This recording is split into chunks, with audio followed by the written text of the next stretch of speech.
بسم اللہ الرحمن الرحیم. 8 کلاس. السلام علیکم. باب نمبر 8 لیکچر نمبر 17 صفحہ نمبر 67 اور 66. تفصیلی سوال نمبر 2 ہوگا اور شارٹ کویسچن ہوں گے 1 اور 3. جغرافیہ پاکستان کے ہمسایہ خطے.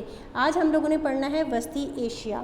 وسیع و ریز رقبے پر پھیلا ہوا وسطی ایشیا کا جغرافیائی خطہ پاکستان کے شمال اور شمال مغرب میں واقع ہے.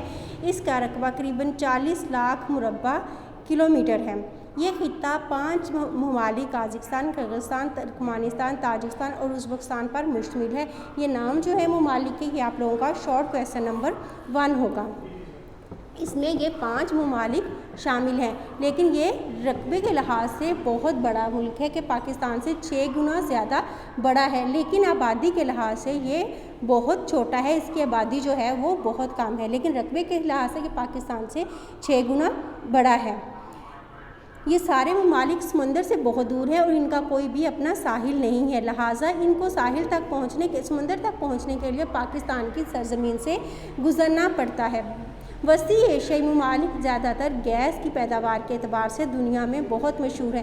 زرعی لحاظ سے بھی ان کا شمار زیادہ پیداوار کے علاقوں میں ہوتا ہے. جو سرزمین پاکستان کے ساتھ تمدنی، تاریخی اور ثقافتی رشتوں سے جڑا ہوا ہے. گزشتہ صدی کے آخری عشرے میں وسطی ایشیائی مسلمان ریاستوں نے روس سے آزادی حاصل کی تو یہاں پر موجود بے بہا قدرتی وسائل نے اس جغرافیائی خطے کو مرکز نگاہ بنا دیا.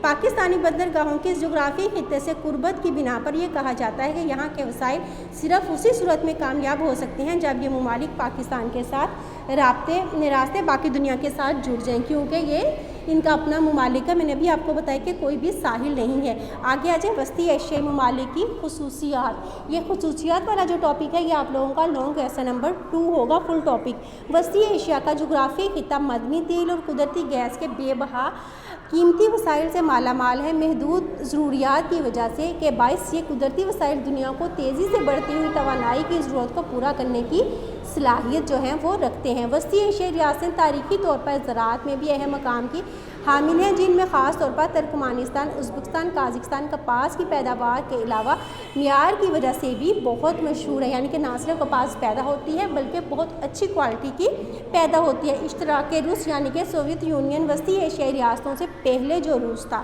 کے زمانے میں شروع ہونے والی دفاعی صنعتیں بھی اس خطے میں اہمیت اختیار کر چکی ہیں. خاص طور پر قازقستان اس وقت اپنی دفاعی پیداوار سے کافی زیادہ جو ہے وہ زر مبادلہ کما رہا ہے. اشتراک روس کے اختتام پر اس خطے کی آبادی ہمسایہ ممالک کے ساتھ علاقائی اور اقتصادی طاقتوں کے لیے بھی ایک پرکشش منڈی کا مقام حاصل کر چکی تھی. لانگ کویسچن 2 جو آپ کے ہے وہ یہاں پر ختم ہو جائے گا فل ٹاپک کے ساتھ. پاکستان اور وسطی ایشیائی ریاستیں. وسطی ایشیائی ریاستیں ہمیشہ سے سرزمین پاکستان پر بسنے والے لوگوں کے لیے مرکز نگاہ رہی ہیں، یعنی کہ بہت اہمیت کی حامل رہی ہیں.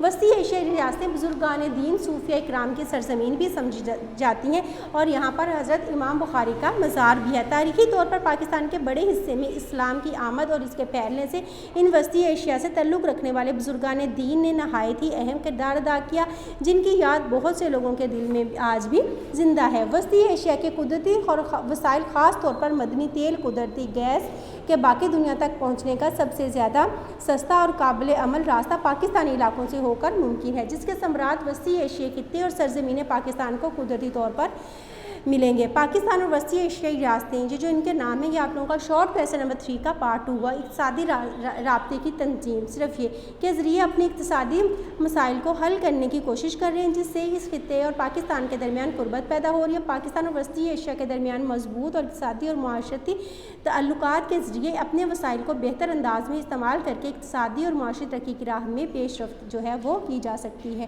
آپ لوگوں نے تفصیلی سوال نمبر 2 اور مختصر سوال نمبر 1 اور 3 یاد کرنا ہے. اپنا خیال رکھیے گا. اللہ حافظ.